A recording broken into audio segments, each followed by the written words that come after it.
નમસ્કાર મિત્રો.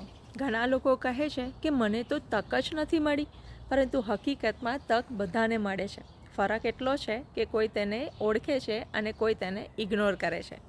તક હંમેશા મોટી અને ચમકદાર નથી હોતી. ઘણીવાર તે એક નાની શરૂઆત, એક નવી ઓળખાણ, એક શીખવાની તક અથવા તો એક નવા નિર્ણયના રૂપમાં આવે છે. શરૂઆતમાં તે સામાન્ય લાગે છે, પરંતુ ભવિષ્યમાં તે તક જીવન બદલી શકે છે.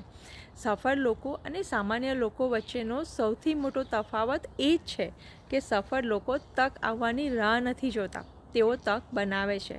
તેઓ બહાના નહીં, પરંતુ સોલ્યુશન શોધે છે.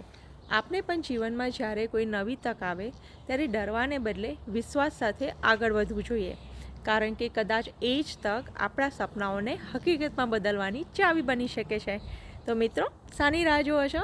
જલ્દીથી જ્યારે પણ તક આવે ત્યારે એને ઓળખી અને એ તકને ઝડપી લેવી, એ જ આપણી જીવનની નવું પરિવર્તન લાવી શકે છે. જય સ્વામી.